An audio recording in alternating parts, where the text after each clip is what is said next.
helping organize this panel, and my colleagues on the Convocation Planning Committee who prioritize teaching and learning as themes for today, which has really been great. Let me begin by introducing our student panelists here. And maybe I'll just start here and then work my way that way. Angel Beebe is a chemistry major in and is in the Student Government Association as the president. She's also in Beta Alpha Phi as the vice president, and she plans to graduate in May of 2022. And after HCCC, she will attend a university to pursue a career in forensic chemistry with an emphasis in toxicology. So welcome, Angel. And then Yasmin Abdelaziz is a liberal arts major and a member of HCCC's student government as well. She expects to graduate in May 2022, and after HCCC, she's planning to further her education in studying therapeutic recreation at Kean University. So thank you for participating, Yasmin. And Mario Gonzalez is a theater arts major who will be graduating this December, actually. And Mario has an accomplished career in dance, having performed and taught in over 36 countries.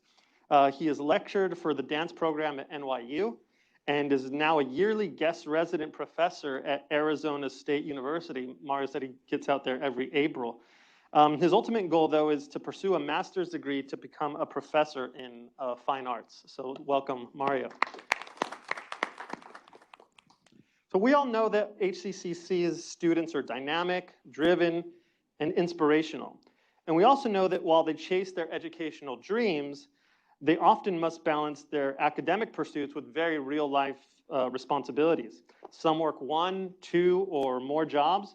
Some have careers. Some are changing careers. Others have children. And many are striving to become the first college graduates in their families. In short, our students are no strangers to taking on challenges. But perhaps nothing could have prepared them or us for the challenges that would emerge in the spring of 2020. For the last several semesters, students have had to completely reimagine what their college experiences would look like. They've had to be agile in adjusting to wholesale changes in their lives as learners. But those on this panel, like so many of their peers, have not only overcome the challenges, they've thrived. We're all thankful that we have an opportunity to learn from them. So let's begin. Let me just start here. The panel is about student excellence during the pandemic. And the first question I have for you, and we can go in whichever order that you're comfortable with, what would you say have been the greatest challenges to being a college student during the pandemic? We can start with whoever would like to begin. Sure, I would like to start. So especially coming straight from high school where I was in class every single day, in person, no mask. And I came from high school where teachers are on top of you 24/7, making sure you do work. I transitioned into college where professors are still very nice and like keeping you on track, but you also have to have that responsibility of doing your own work and like staying on top of your task. And I think it was just a major shift of having to really do that kind of alone as well with the pandemic because I wasn't there in person. So my whole way of learning kind of had to change as well with remote learning and not being able to be in person to physically see how everything is done. So it was just a major shift. And I think that was the biggest challenge for me. There's a shift toward independence that's really important for us to think about. Thank you so much. Others? Yes, I had the same exact experience as Angel. When I came to HCC, I was new and I was a freshman. So right after high school, I felt like I was kind of thrown into college. So I had difficulty navigating Canvas and really trying to get used to that program because I've never used it. And another big challenge was trying to communicate with my teacher and my classmates because it's very easy to lose connection between them, and some people won't reply right away. So when you need a question answered, it's really hard to connect with other students and your teachers. And if I understand correctly, both of you started at HCC during the pandemic.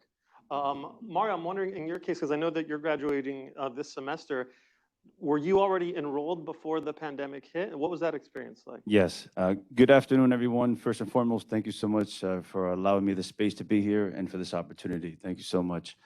Yes, I was only a few weeks in, and then the pandemic happened, and I'm sure it was chaos not only for the students but also for the faculty and staff as well. So the biggest challenge for me, and I'm sure for everyone, was making that transition from everything being 100% online to then going and figuring out really quickly while the wheels were turning, how can we get all of this online so we can all be on the same virtual page?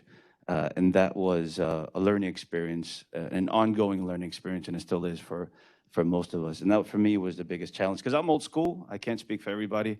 I like being in class. I like being intimate. I like team building. I like being with my peers. I like touching tables, you know. And so for me, this whole new concept of, virtual was new and very intimidating. I can't speak for the younger generation, which I'm sure they're born more into the digital age. But for me, it was very intimidating. It was. And you can tell the kind of new normal that we're in because you said not us getting on the same page. You said the same virtual page. But you mentioned intimidation there, and I just want to follow up with that. What was it about this kind of switch and this new modality that was particularly intimidating? It was, how we're going to go about getting these classes, how we're going to interact with the professors, the time slots, how is this going to work, how we're going to get the information to get the work done effectively and efficiently, how we're going to get this information as the faculty and staff are getting the information, so we're always aware. At the same time, the faculty and staff is aware. Because again, the wheels were moving at the same time, and they were moving quickly. Right. And I can say I can't speak for other schools, but HCCC just has done an amazing job keeping the students informed. But it's again, for me being old school, it's been intimidating. I mean, I'm more comfortable now, but for me, I guess the most intimidating factor of it is just how can I be informed.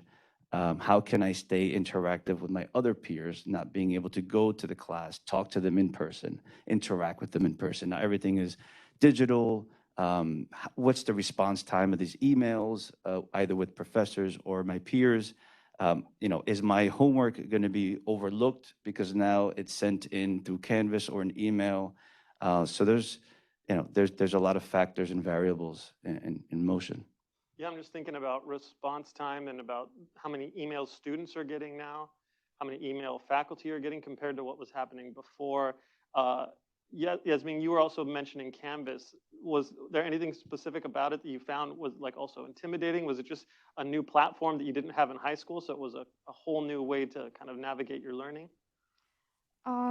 So when I was in high school, we used Google Classroom, and that was very like a simplistic kind of program, for education. But I mean, Canvas it's not that difficult to get around. It was, pretty easy. I guess it was just my worries and my fears that kind of got to me, and I thought I couldn't be able to know how to navigate it. But one of the resources HCCC provided was an orientation for Canvas and how to use it, and I found that was really helpful for students to learn how to use Canvas, and it helped me a lot.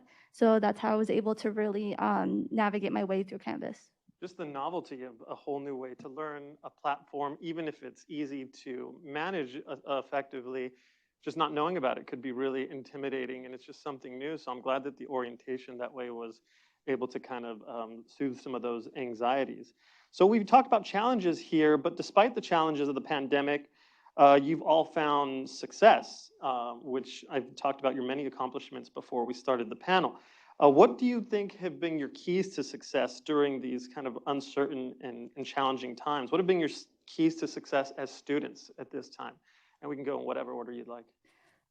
So one of the things that really helped me through school during the pandemic was creating study groups. I messaged a lot of students through my Canvas classes, and I asked, for their numbers, created a group chat, and we were able to kind of work together in a group just because it was hard to really connect with a teacher through online. That was really, really helpful because we all, kind of depended on each other in the moment. And also, I kind of changed my lifestyle a little bit, knowing that I was online and I'm going to be staring at a computer screen for a long time. I was able to get more physically active, exercise. I changed my room up, made it more a comfortable environment so I can focus better. So that was my keys to success. It really helped me, change the way I looked at things, and it made me feel like that I was, back in school in person. So that really helped me a lot. I think we're all taking notes as you're speaking about remembering to be more active, and we become so sedentary all of a sudden, and sometimes we don't think about the long-term effects on that. I want to touch on something you mentioned here, though. You mentioned virtual meetings with or you mentioned group work or study groups, I'm sorry, with other students, and I'm guessing were they all virtual, especially right when the pandemic hit? Was it, or were you actually meeting in person? No, it was all virtual. So we made like groups on Discord, which is basically a study group app where you can, get accounts for everybody and everyone signed up, and you can create a group to text a message. I also, FaceTimed people, but overall that was the way we, worked together in a group. And that was just you're taking initiative. That kind of directive didn't come from somewhere else. As Latrenda mentioned this morning, you were just charting your own path and saying, this will help me, so I'm going to go forward. That's impressive. Right. I care about my education a lot. So if I knew that I was going to have difficulty with something, I always, I'm determined to make things better for myself. So I took that initiative and, asked other people because, if you don't do it, nobody will. And I'm sure other people were in the same boat. So I think I also helped other people as well. Were your peers pretty excited about kind of having this way to interact with you? Yeah, it was really, they felt really, I guess, reassured that they had help from other people and everybody was on the same, boat as everybody else of how we were feeling, be on the line. Everybody was nervous. So we really helped each other feel more comfortable. An amazing sense of kind of this bottom-up empowerment. Others, Angel, Mario, what were your keys to success during these times? Yeah, so I realized that even in high school, my biggest key was also doing something outside of just my academics. So in high school, I was also involved in a lot of clubs and organizations. So I said, I need to do that in college, whether it be virtual or not, it needs to happen. So I learned about Involved and I messaged, I had a bunch of clubs that were virtual. I messaged SGA. And I was like, I need to find a community because that's what's so important to me is just having other students that are also like me who are also struggling as well. Just needs a connection because it's like sometimes I just need a break from thinking about, chemistry or calculus. So I was like, I need a break from it. So I think that's also my biggest success. So when I joined SGA, I met so many amazing people, and one of them actually ended up being kind of like a mentor for me who has actually been helping me with like the whole transferring process as well now. So it's just like I meet so many amazing people who just want nothing but to help me succeed, and I want to help them succeed as well. And now I've also done that as well with other students to help them succeed and wanting to accomplish other dreams that they may have. So I think it's also just like building a sense of community, even if it is virtual. That's what also helped me with my success. And you mentioned community several times, and it's just incredible to see the way that community just kind of springs forth from students' kind of initiative and wanting to interact with others. And could be hard to have that sense of community when you're not meeting in person. So it's so excellent the way that you've been able to do that. I'm finding though that in my experience, so everything about these times takes more time, so to speak. So it takes me longer to grade papers. It takes me longer to set up a lesson and all this kind of stuff. So when you're trying to find a way to kind of engage with the community, you mentioned getting involved with several clubs. How do you go about balancing that with that is more time consuming in this kind of modality with everything else you have going on? A planner. A planner has been my best friend. I definitely have made sure that I save time for my academics because I am a student first, and I definitely take pride in my grades and everything like that. So I use a planner to make sure that I'm not overwhelming myself or overloading myself because, yeah, I don't want to be the over-involved student, but I still want to be the involved student. So I make sure that I put my education first and then my extracurriculars second because they're extra. So they're going to come second. As much as I love them, they have to come after my academics. Excellent. That's a really great, sense of like a healthy sense of kind of prioritization and all these things. Mario, what have been your keys to success during these times? For me, I drank like a fish. I'm just going to be honest with you. Yeah, and I'm just joking.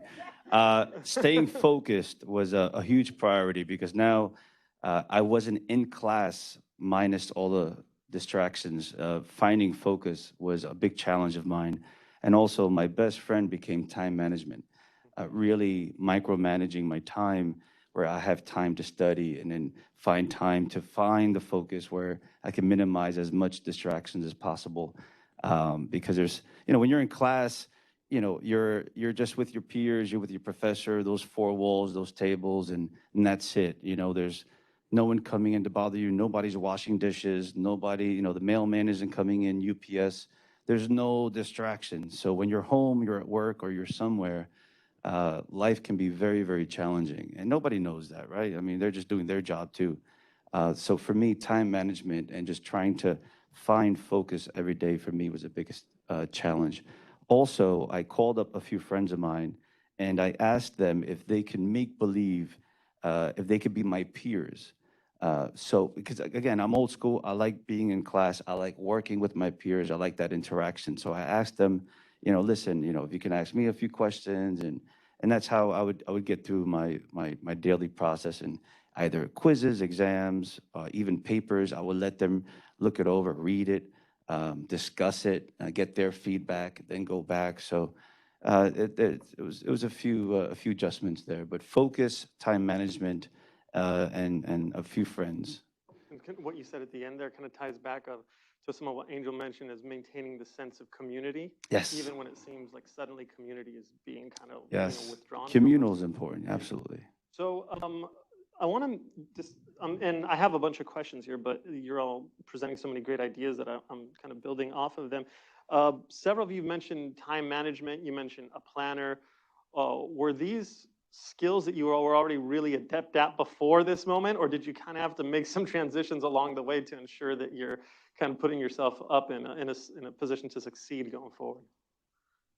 So in high school, I mean, the way I am has never changed. I was always on top of my work and my studies, and I've always had this certain routine in high school. But when I got to college, I guess I became a little bit more worried. I got more work than I usually got in high school, and of course, it's college. It's a different school system. So I mean, at least I kept that same routine from when I had in high school. So that way I just, could continue working the way I was and studying the way I was. So I don't have to, kind of scare myself into something new because that would have made it worse. So I kind of kept that same routine and I try to keep up that motivation to, to get all of my work done and to do everything and within the time.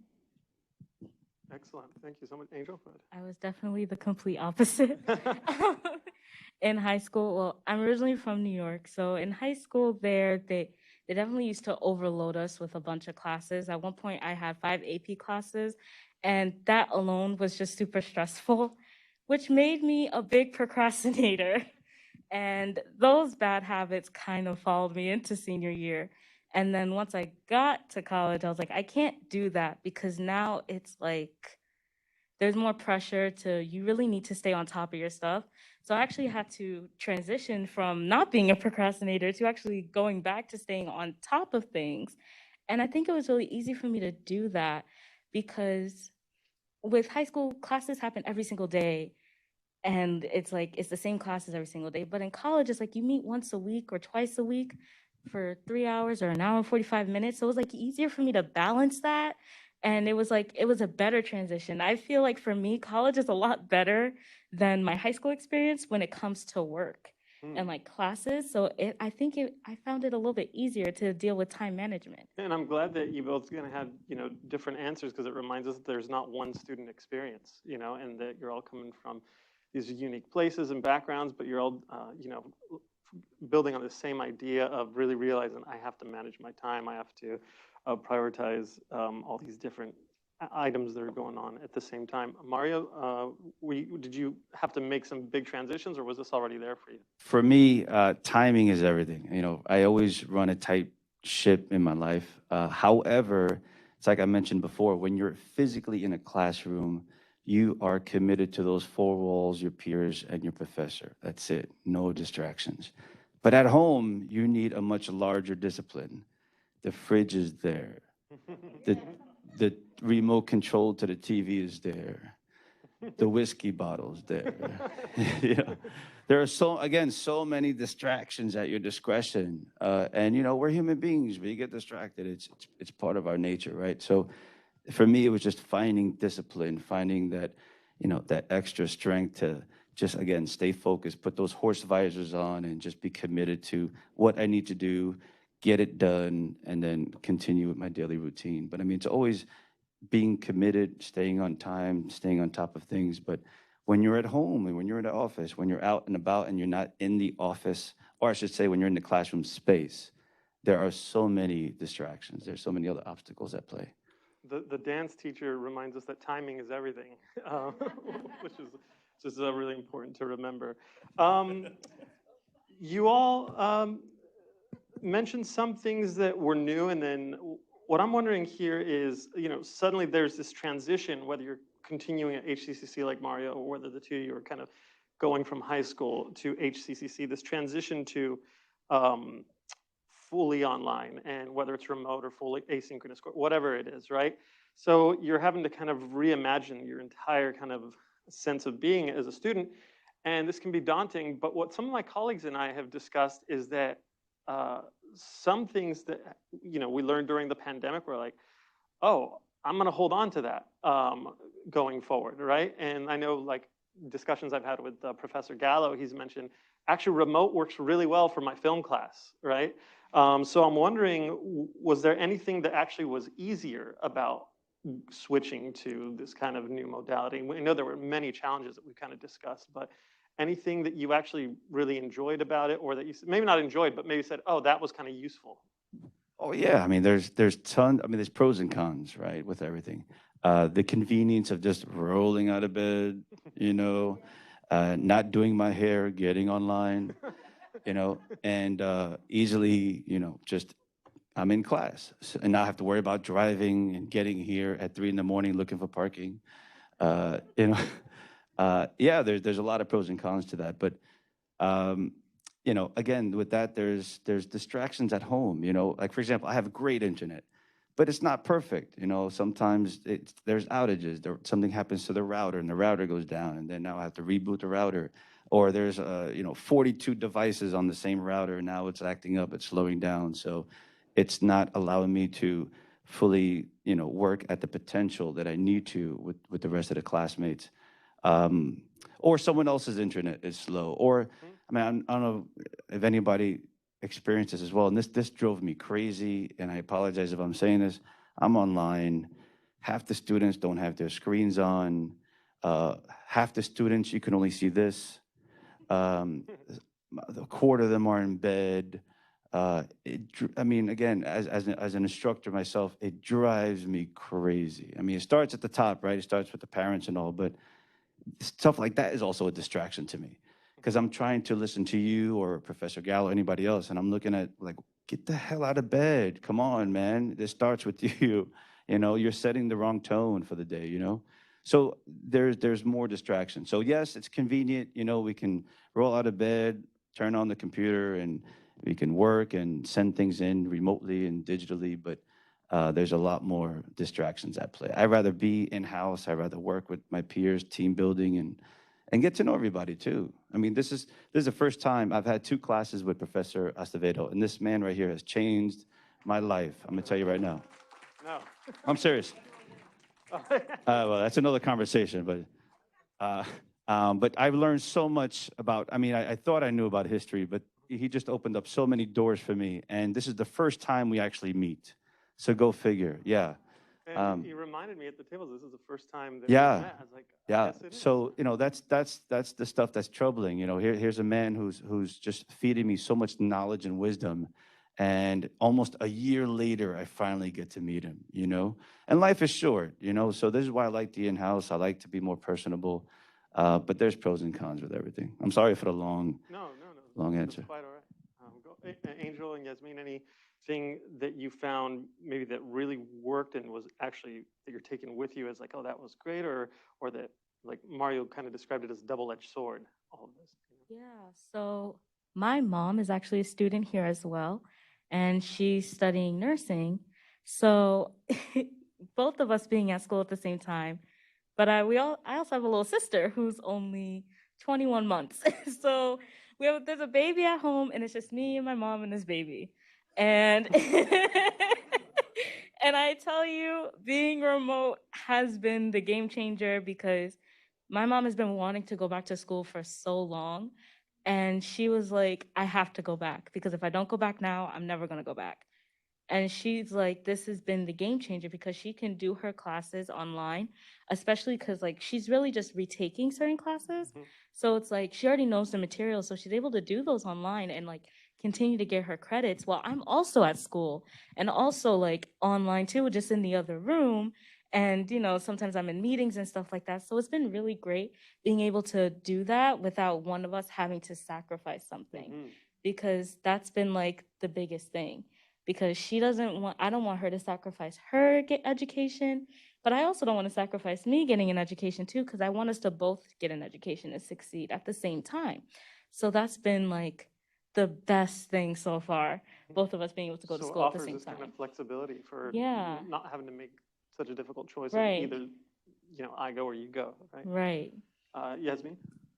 Yeah, I agree with Mario. There's pros and cons to online learning, but for the most part, it's very easy for me because I commute kind of far from to school. So it saves me a lot of time, and I can just get right to my homework. I don't have to worry about driving and wasting, an hour, 30 minutes, whatever it is, just to get to class. I can just right away log on, afterwards, study, do my homework. I don't need to worry about getting stuck in traffic and trying to find rides. But on the other hand, studying, doing online work at home, it's hard because there is distractions and there's things that come up and you can't really focus at the same time. When you're in person, it's like you can really focus and get all your work done because you're in the environment where you have to, but at home things come up. So Right.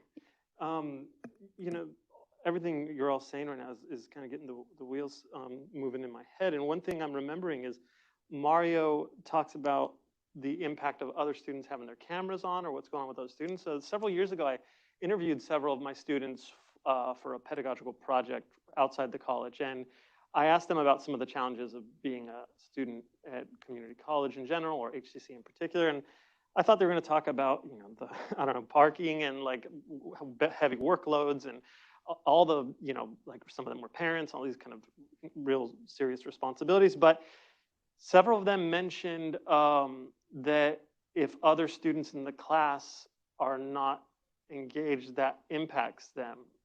And I'm wondering, like, how did that work in this kind of remote format? What happens when maybe people don't have their cameras on, or you're seeing people that are kind of like, like laying down as the class is being presented? How does that impact you? So to me, and look, I get it. Maybe they're having issues with the camera. Maybe I am privileged enough to have a nice living room where Sure. I don't mind turning on the camera, and I won't feel embarrassed Right. or whatever the possibilities are where they can't turn on the camera. But for me, that's the equivalent of facing my peer, and my peer has his chair reversed 180 degrees, and I'm looking at their back. There's no interaction. It's almost as what we're doing now, where we can see each other. We're not in person, but at least there's an interaction going on. Right. And who knows? I mean, as a professor, it would probably annoy me too, because I don't know if they're engaged. I don't know if they're even there. I don't know if I don't even know if they're following along with the rest of the class or they're even present. I don't know. But for me, there could be, again, a lot of challenges for that individual not wanting to turn the camera on. I'm sure there's a lot of challenges there. I don't know. But for me, it's just the equivalent of, being in class and having that person with their chair, reversed. Yeah, absolutely. I Yeah. know that there's sometimes really legitimate reasons. Yeah, for yeah. not- It's not going to compromise my studies. It's not going to compromise my performance, but it's a distraction. Yeah, I'll just right. leave it at that. That's all. Others? Yeah, so we do have days where, sometimes we might need our camera to be off just because maybe we're not having, the best day or, things happen. But, at the same time, when I see other people having their cameras off or, falling asleep, because that has happened, I've seen students, asleep while their camera is even on. So, that really affects me in a way. It's because when I'm in school online, I want to feel like I'm in person because, I'm here, I'm paying for my education, I might as well get the best, experience I can get. So when I see other people, it ruins that experience for me. But one of my professors, what they did was they let students have, at least 5 days where they can choose when to turn off their cameras if they're not really feeling up to it. But after they've used up their 5 days, then that's it. You need to have your camera on. And I kind of like that idea because it gives you, at least, okay, something happened or like at home or I'm in the middle, you're in the middle of something. Okay, let me turn my camera off for the day. But after that, you really should have your cameras on to really be engaged. It's going to give you that full school experience because if not, you're going to be tired and you're going to end up falling asleep like everybody else. Actually, I'm taking notes because I felt much better when I started requiring the cameras to be on. But sometimes there's things that happen, and that's a really interesting way to have some flexibility. And we're going to hear from a faculty on a faculty panel later. So that's a really good point. Did you want to add to that, Angel? Yeah, I have this clear memory of being in one of my classes. And, it's a smaller class because it's an honors course. So, it's like you would think that everybody would have their cameras on because, you kind of like fought to be in that class, kind of like, you had your grades ready. You're in that honors course. You want to be there. And we're talking about such interesting topics because it was cultures and values. So we're talking about these like amazing topics.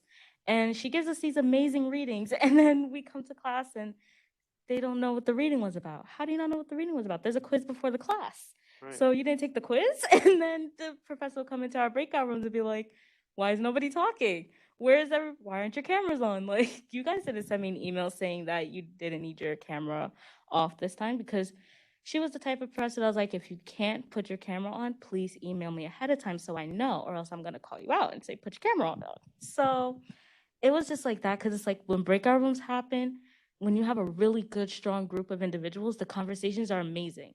And like, it's like, yes, I feel like I'm in a class, we're sitting in like a circle, we're having a seminar, it feels great, normal. But then when nobody's talking, it's just like, okay, so what did I read this for? Right. Nobody else is participating in the conversation. I don't know what your opinions are. Maybe you have different opinions about this. Maybe you can help me understand this a lot better.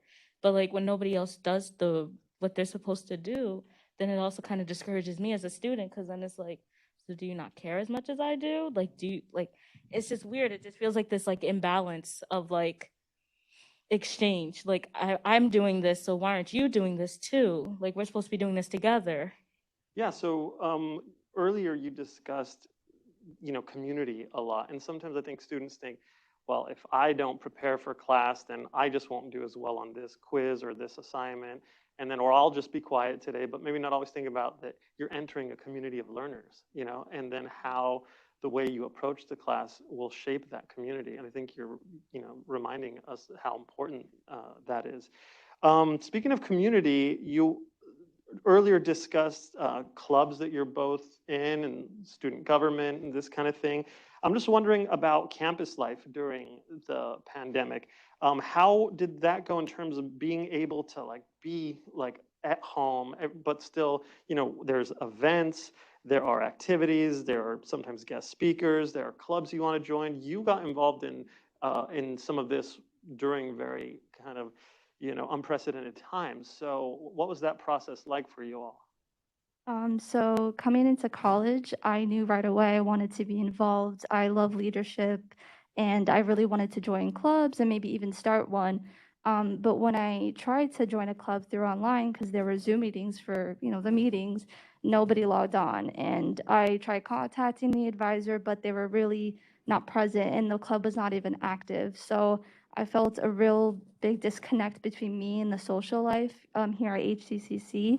But later on, I started to take initiative and reach out to other people. And that's how I got connected with Veronica Gerasimo. And I was able to talk to her and join events on Involved and eventually joining student government. That's great that you didn't just let that one experience kind of make you say, well, then forget it, but that you were persistent that way. That's excellent. Others, in terms of finding a way to get involved in campus kind of extracurricular activity. Yeah, so when I first emailed student government, I didn't get a response for like a month and a half. But then somebody finally emailed me, and then I got to join the first meeting, and I automatically loved it from the very first meeting. And I was like, where have you guys been since September? Where were you sooner? And it was just really nice to just be with another group of students.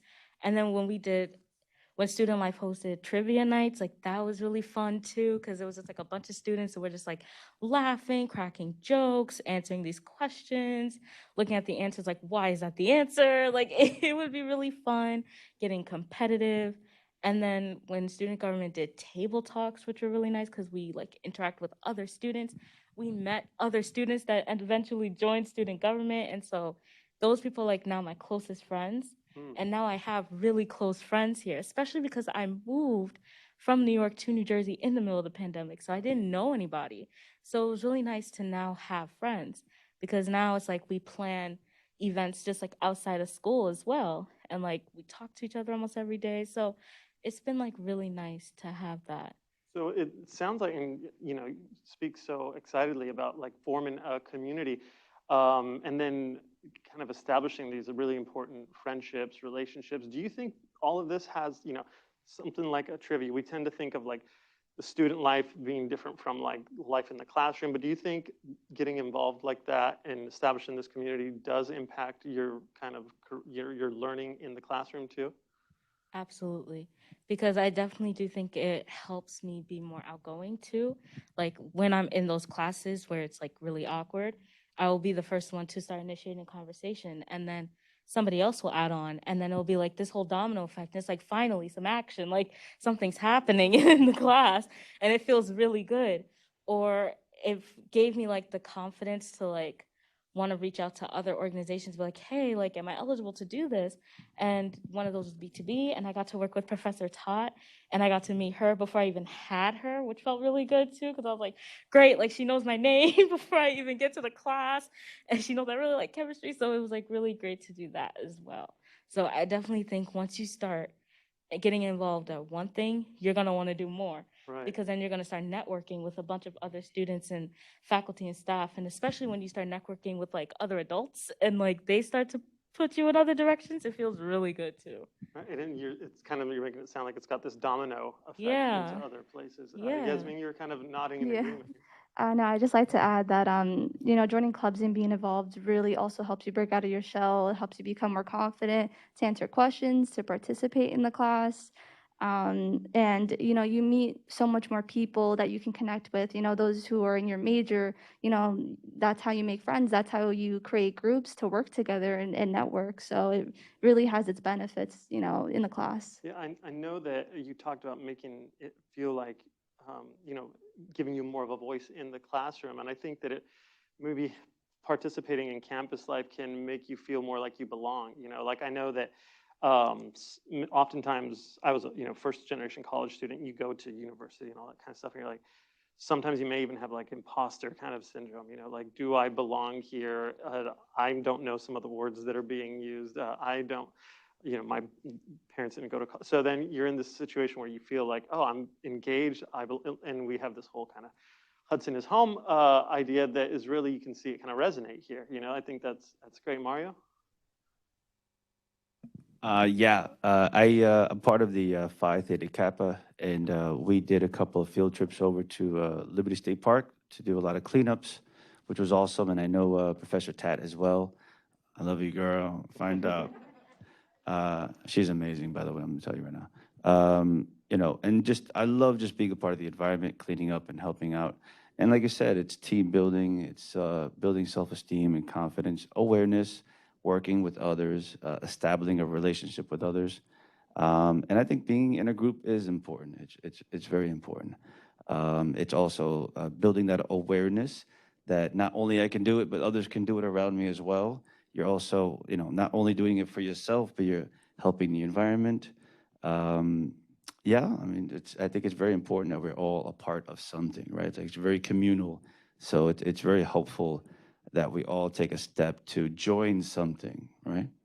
One of the challenges was not just transitioning teaching to remote, but also like the resources that we offer students, like all the offices stay open. Were there any resources that proved particularly helpful, or I don't know, it's we'll get to recommendations for faculty and administration and other students in just a bit. So maybe things that you found particularly unhelpful too. I want to make it as open and transparent as possible. But any like resources that you thought like were kind of really helpful during the pandemic? The library. Library was huge. Library is a huge help. Also, I mean, not all the professors, but most of the professors were very responsive to the emails, which was extremely helpful. Because I know you guys are busy as well, very busy. So that's also very helpful. But the library, huge help, absolutely. Wonderful. So I know that Canvas has smart thinking tutoring. Although I tried using it, but I didn't really find it as useful. I needed it for math, but most of the time slots for tutoring were really packed and you really couldn't get in a spot. And my only option left was to do it virtually, where someone like types in your answers. And it was really hard to really connect with the tutor because they didn't really understand me. I didn't understand them. So it only gave you like 30 minutes. It really wasn't enough timing for the tutoring session. So I think that's something maybe, we can improve or fix on. Yeah, and that was smart thinking in particular? Yeah, smart thinking. Yeah, I just really didn't have a good experience with that. Because I've heard, did you also try because I know that our tutoring center was doing on like virtual sessions as well. I don't know if you were able to connect with them. Yeah, the in-person tutoring is a lot more better and it's useful because you can understand the person since they're right in front of you and not online. So definitely keeping up with the in-person tutoring will be beneficial for all students. Excellent, thank you. Angel, did you want to add anything? Yeah, for me, I think the two that were helpful were the advisors that I had that helped me pick my classes. They also ended up telling me about the scholarship that HCCC offers that I got. So I was like really happy because I was like, yeah, I don't have to pay for college. And then they were also helping me pick classes because the one thing I was really worried about were like some of my AP tests I didn't do, like I didn't get a 3 on them, but I was like, I don't want to read, like I don't want to go down a level because I was like, I've been taking this for like so long. And they were like, oh no, you just do this and then you'll be there and then it's going to be great. And then, we just send this email in and then we get pushed to the dean and then you'll be good to go. So it was just really nice to just have somebody like help me with that because I've never had someone sit down with me and like plan my schedule. It's always just been like done for me, just given to me, and I had no say in it. So it was really nice to just have a say in like what I get to learn and like when I get to learn it. Yeah, of course, gives you more agency that way. Yeah. I just have a couple more questions for you, but they're kind of like, broader questions you can answer in any number of ways. One of them is, what advice would you give your professors or HCCC administration and staff about how to help students succeed during such challenging times? And another one we'll talk about is, what advice would you give to your fellow students? But let's start with the first one. What advice would you give your professors or HCCC administration and staff about how to best help students succeed, particularly during such unorthodox and challenging times?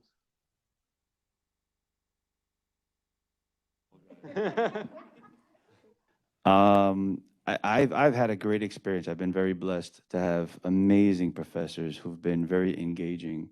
So I don't know, I can't say anything negative. Maybe for some who are not patient, maybe be patient with the rest of the students. We're in still challenging times. I know some students are both virtual, online. but I guess maybe being patient, just trying to stay engaged with their students. I know, I don't know, is Professor Gallo still here, or he sneaked out? He's always sneaking out of things, this guy. Is he here? No? All right. Yeah. He was actually one of the first professors, which caught me off guard, actually just checking up on me from time to time, which I very appreciative of that. And I was like, wow, okay, this is nice. You know, it's a, how you doing on this, you know, on this paper, this and that, this and that. There he is. Yeah. Oh, he's one of these guys up there. He's one of these guys up there. He's checking his crypto. So yeah, I was very surprised at that. So that was nice, and that just really really planted an amazing seed because I didn't expect it. And once you don't expect those things, you appreciate them and you value them that much more. I agree also, being patient, staying engaged. Last year, me and my family suffered with COVID, and, with my father being in a hospital, it was very, extremely hard to keep up with my assignments and work and being sick myself and, emailing my teachers and professors about it. They were really understanding and, letting me give more time on my assignments, knowing my family was sick at that time. So, I just want professors to understand we're still in a pandemic. There's still people who are dealing with COVID, so I guess in a way also with students who are being challenged with COVID, understand the amount of work given also because, those who are, feeling sick, they're not really up to do, a lot of work at that same time. So you really have to understand the student, with the challenges we face, back at home, dealing with the pandemic. Other things I guess can be putting YouTube videos up for more useful information with lessons because sometimes students might get confused when the lectures are being taught online. Leaving videos can help a lot of students to understand the lectures better, and creating more visual aspects to your lessons will help students be more engaged and not just reading PowerPoints off of the computer screen because we already do that off, at a class on Canvas. So definitely putting in videos, discussions, so that way we're more engaged and awake during class would be very helpful. Yeah, and with the remote teaching, that's one of the things that's actually been easier. Is like I can just put in the chat, click this link. Here's something that you might enjoy, or it's an easier way for us to incorporate kind of multimedia stuff. So that's good for us to think about. Angel? Yeah, I was just going to say that I think I've been fairly lucky with the professors that I've been given. They've all been very patient. They've all been very understanding. I think my favorite thing that some of my professors did do was they got to know me. Mm-hmm. Like, we always do the introductions in the class, and then, they always ask, like, oh, what's your major? What's your name? Whatever. But, I think sometimes when, you get to talk to a professor maybe at the end of class or like in an email, and they just still want to get to know more about you. I think like that's the best thing, like making that connection with your students to make them feel like, oh, you actually care about me and like you care about like, how I'm doing and, what my goals and aspirations are, like why I'm taking your class. And like that makes me feel even more passionate about going to your class. And it gets me really excited to see you, whether it be virtual or in person, because then it's like, oh, I'm making a connection with somebody because I'm really big on connections, even though like I'm kind of an introvert, but I really like connections Sure. as well. Like I don't like going outside as much, but I do like connections. I also want to add to that. Most of my professors, well, some, would conduct surveys, student surveys, and would post them. And, it's like a kind of get to know you survey, and you would fill in how are you feeling? What's your biggest struggle this semester? I thought that was really like, it made me feel comfortable, reassured that the professor is, caring about their students. I really like that just because it's so hard to develop a teacher-student relationship, when you're not in person. So definitely keeping up with, making student surveys would really help the students feel more, better about themselves and make them feel that, their teacher looks out for them. This is so great for us to just hear from the student perspective and just be reminded. And again, I'm so thankful that we have this platform where we kind of want to make sure we put student voices front and center. One thing, you're all talking about like this connection with the professor, how important it is. I am thinking back to, I had a student that took two classes. The first one was online. The second one was remote, really, really good student. And then the student needed a letter of recommendation. I was asking the student for information about, their experience so I could write a good letter. And the student said, last semester, I was kind of floundering. And then when you sent that email that, saying you noticed I was behind, it made me get into gear. And I was like, I sent that email? And like, it was just, I would thought it would be, I was basically saying, hey, you're behind on 2 DQs.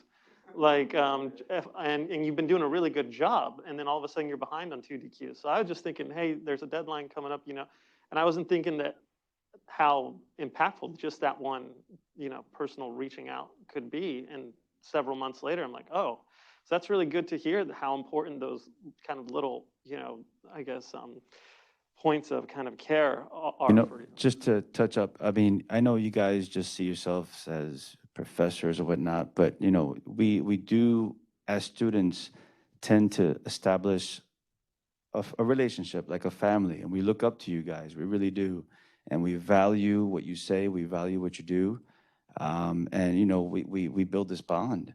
And sometimes, we need that whip cracked. And, sometimes, look, life happens and, things tend to slow down. And sometimes we need those firm, assertive emails or, hey, listen, you're behind 1 week. Listen, let's go. So we need that. We need to hear that. Sometimes people don't want to hear it, but, it's not what you want to hear. It's what you need to hear sometimes. And that's important. So thank you. Yeah, no, of course. One more question for y'all is kind of the flip side of that earlier question. What advice would you give your fellow students, so your peers, right? And again, it doesn't have to be like, this is what other students have been doing wrong, but just in general, from your experience, what would you share with other students about how to succeed at HCCC in general, or, particularly during such a challenging time like we've had? So from my experience, going back to what I said earlier, definitely keep your camera on, just because, this is your school experience, your efforts, what you put into, your work. So do as much as you can that's possible, and definitely try to change up your environment. If your room is not really, helping you with your work, change it up, make it nicer, more comfortable, relaxing for you. Definitely keep active to keep up your energy, motivation to, so that you can be more awake when you're doing your work and staying focused. And definitely keep up emailing your professors, ask them questions, participate during online class. Just because it's online doesn't mean, you don't have to say anything. You should still speak up and participate and, get involved as much as you can. Excellent. Thank you so much, Yasmin. Go ahead, Angel. Yeah, I definitely agree with everything that you said, for sure. Keep participating. Keep having conversations with students, your teachers. Get involved. Like, it's the best thing that you can possibly do, especially if you're looking for that connection with other students, or just like something else just to do with your day besides just clicking onto a computer just to sit in a class and take notes. Like, yeah, sometimes you might be clicking onto a computer, but it's a little bit easier now because some clubs kind of meet in person or virtual at the same time, like this is happening. And, it's just a really nice experience to meet new people who are doing different majors than you, and then them still saying like things that you're also going through. It's really great. Keep a planner, especially make sure you continue to stay focused, because you're responsible for you. Nobody else is really responsible for you. And yeah, talk to your professors. These professors are so nice and amazing. Like, most of them are really nice and amazing. I have not come across a mean one yet. And like, having conversations with them, like they live such amazing lives. And like, before they're professors too, like they've done so many things, and like you get to learn about those things, and you're like, wow, maybe I could do that one day. And then like I could come back and like give my knowledge or something like that. So it's just really nice to see that type of like connection that you can have with professors that you didn't think you could have, because your idea as a college, especially like in high school for me, was I'm in a giant lecture hall with like 300 students and I'm just another number. But at Hudson, I'm a name to a professor, and that's what feels really nice. And so excellent. And Mario, the final word here on your advice for other students? From the immortal words of Johnny Cochran, Preparation, preparation, preparation, right? I'll give you an example. This just happened yesterday. 2 weeks into class, most of us have our books, and the professor's like, "Where's your book?" I don't have it yet, you know? So it's stuff like that, you know, just preparation. Get your stuff together, stay focused, stay committed, stay determined, stay positive. You know, you guys made some great, valid points as well. Don't be intimidated by your professors. They're human beings as well. Even though I was very intimidated by you, Mr. Professor Acevedo, I still am a little bit. Very mean, That's why we had to sit on opposite ends. But yeah, I mean, it's just ask questions, ask all the questions. It also drives me crazy when the professor's online. Does anybody have any questions? Crickets. And it's like uncomfortable, you know? It's like, come on, this is your opportunity, because once the class ends, then there goes your opportunity. Now you're left with doubt, you're left with questions, and you're left with regrets, right? But yeah, you guys made some really good, valid points. Preparation, very important. You know, I just want to thank the student. It could be nerve-wracking to get not only in front of like other students, but in front of administrators, faculty members, other members of the college community, and kind of share your voice. And you've all taken out time out of your busy schedules. So I really want to thank you for making time for this. And again, my thanks to the committee for convocation planning and Lisa and everyone else for making this a priority. It was really something that I think was excellent. And we have a faculty panel coming up in just a minute. So thank you again. Yes, thank you.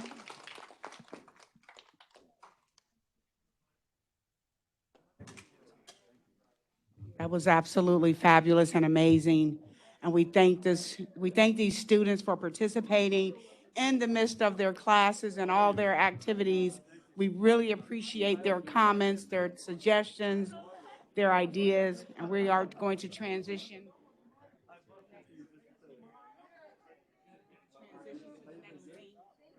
As we do that, and we just thank everyone for being here. Looking forward to hearing from the faculty. It was amazing hearing from our students. And now you get an opportunity to hear from some of the people who pour into those students. And we know each and every last one of you who are participating and watching this via WebEx or North Hudson campus, you could be sitting here as well. And we recognize that, so we appreciate that, you know, you still showed up, even though you're not the one sitting up here. But don't we...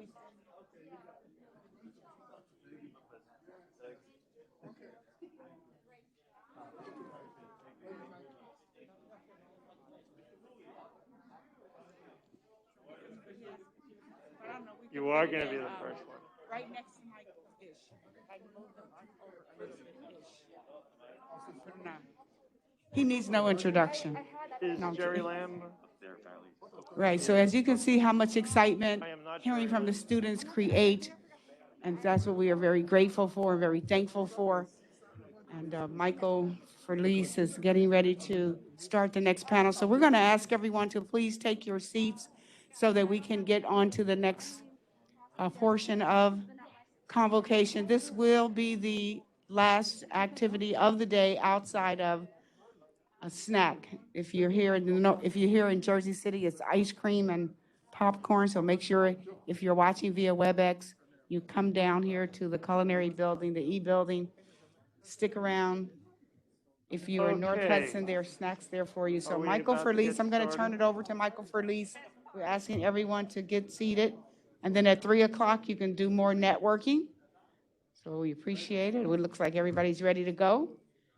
Michael Okay, let's Felice, get started turn if it we on can. over to Yes. you now, Michael. Good, thank you. And just All be right, aware well, of the welcome line. I'm sorry. Could we just let Sure. everyone know that Dr. Jerry Lamb is participating via WebEx? He's right there by the, He's right there. Right. My car died on the highway, so it's crazy.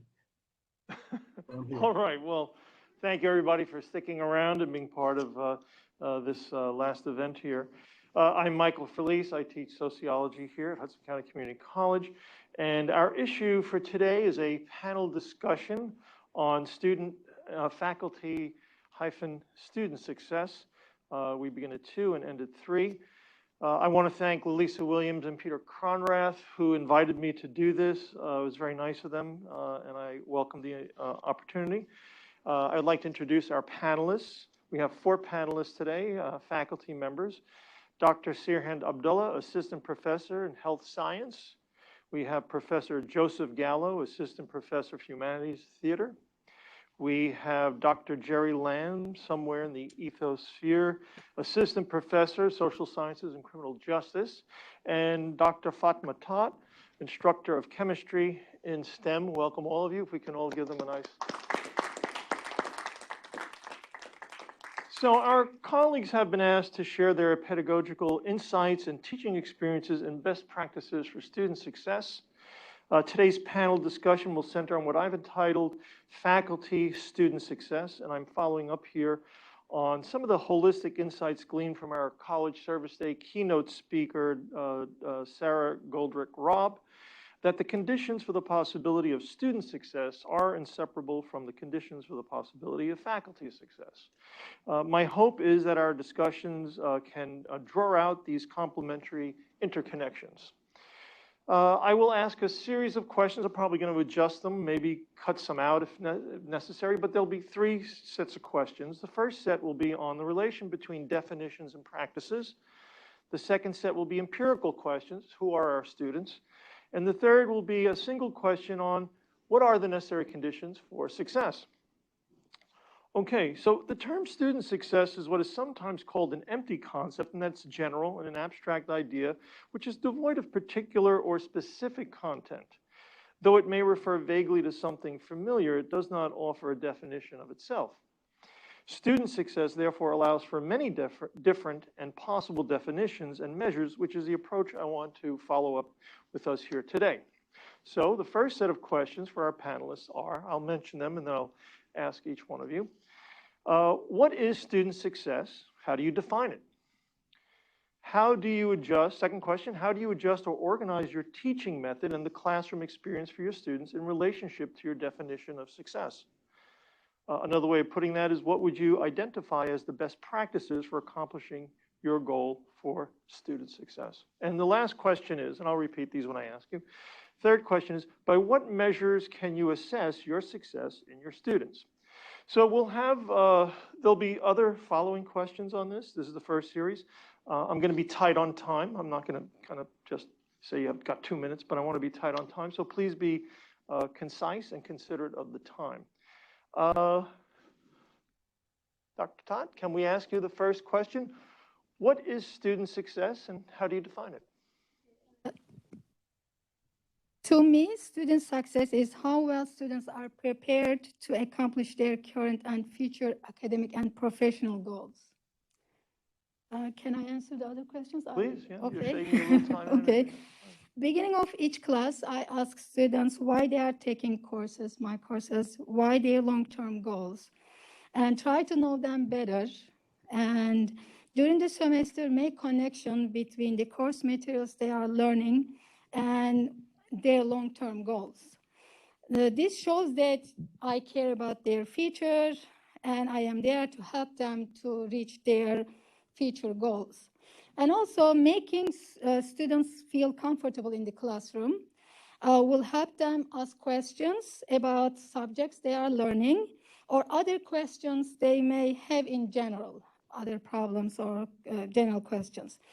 And prepare students how to study for difficult materials. Sometimes students don't know how to learn, and share my experience with them. You know, I also struggled, but I did this way and I am fine.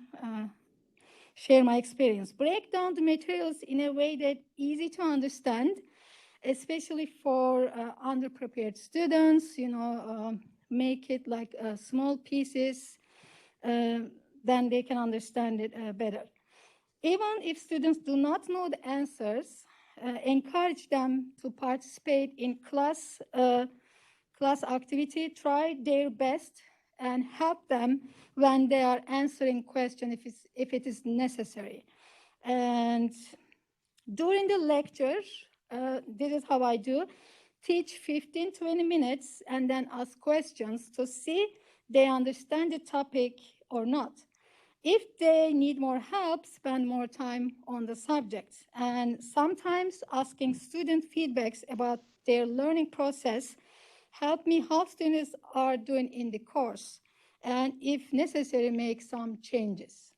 Thank you. So Thank just to follow up there, so you're saying that it's important for you to find out what your students' goals are. You asked them that. Correct. So can you tell us, maybe give us one example of maybe what some of your students have told you what their goals are, and then how that played into how you structured the class or your relationship with them? Okay. As you know, I teach chemistry, and some of my students, they want to be doctors. They want to go to medical school. And chemistry is important subject for them. And when I am teaching, I check MCAT, PCAT questions, and I try to help them. Okay, focus on those questions. You know, in the future, when you take MCAT, PCAT exams, you know, you need that knowledge. Example, Okay. this was an example. Thank you. And Joseph, I'll ask you, what is student success? How do you define it? Hello. Well, it really begins for me, I think it begins with growth. I mean, how did the student grow over the 15 weeks that we spent together? And sometimes, beyond grades, it's hard to measure how deeply you may or may not have affected a student. And I think that is, goes hand in hand with how they've grown. And sometimes, for me, there's a little thing I do at the end of every class, especially when we're meeting face to face, is on the last day, I wait at the door and I say goodbye to them all. And I look them in the eye, and I feel like when they look back at me, and depending on how they engage with me at that door, I know whether or not I've reached them and whether or not the experience was meaningful to them. And sometimes I also feel like you can't really judge the growth of a student until maybe after the fact. And because I live locally and our students are local, I run into them all the time. My wife cannot go to the Newport Mall with me because every 15 feet I run into a student. And it's there that, you get that like excited exchange. Oh, it's so good to see you. And they'll tell you things that you said in class that might have been just part of your everyday, preparation and lecture. And suddenly you realize, wow, it stuck. It made an impact on them. And I'll give an example. This was like 2 years ago. I ran into a student who had been in my honors film class. And he said, I was watching a movie the other night, and I expected you to jump out from behind the couch and say, what camera angle was that? And I went, well, that was a success. That student, I had an impact. They grew during the course of the semester. Do you want me to go on to the next question? Yeah, sure. And I'm going to follow up with something that you said, but go ahead. Okay, sure. So in terms of like just thinking about best practices, I really just sort of like broke down like my own process in the classroom. And some of these things actually, I'm happy to say were discussed in today's, from our speakers earlier this morning. And, every class I have begins with a personal history exercise in which students, I pair them together. One tells the other their history, the other tells the other their history, and then they get in front of the class and they tell the history of the other student to the class, and then the class gets to ask them questions, and then the person whose story has been told gets to correct anything that was wrong. So it's also a listening and a focus exercise as well. And at the same time, it's light, and everyone gets to know each other in a very not an abbreviated way, but like immediate. We get to know each other immediately, and that breaks the ice moving forward. The second thing that I do is it's really essential to take a survey of what the students know about the particular subject you're going to teach, because now you're going to gear your pedagogy around what they don't know, right? And I have what I call in my classrooms, because I'm a theater guy, a 3-act structure. So I heard this morning I think it was, I don't know, it came up a couple times about the lecture being like an old school way of teaching, but I'm still, I still firmly embrace the lecture. I'm very conscious about, how long a lecture may run.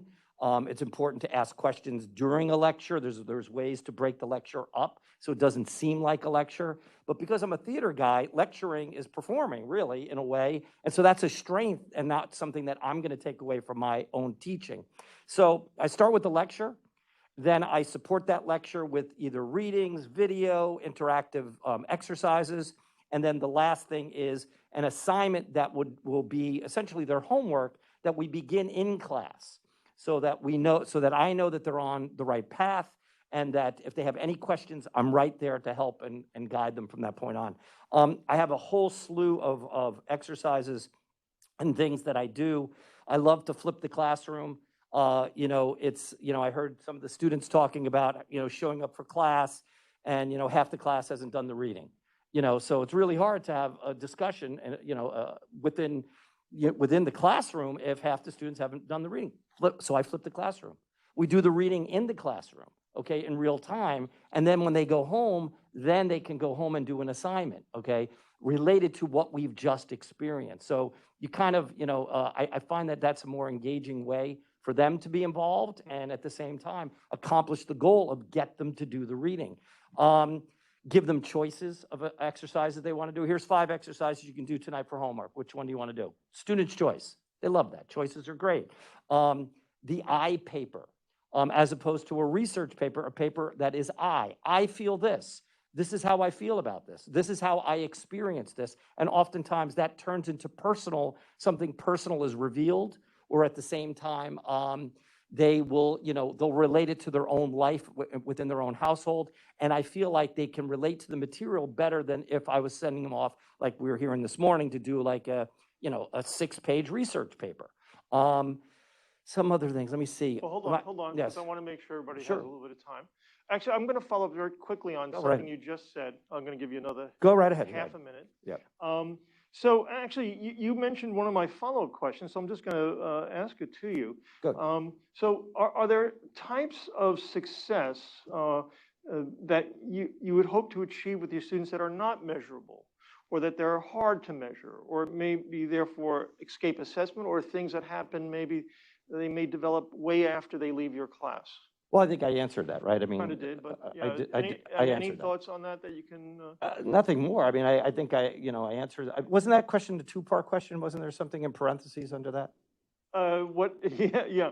What would you identify as best practices for students? Yeah, I mean, I don't know that I could say more. I mean, I feel no, like you answered that I that. answered that. Okay, So, No problem. I'm happy to I'll ask Sirhan. pass the mic So- or to so continue Sirhan, he's got it. however you like. So Sirhan, what is student success, and how do you define it? Okay.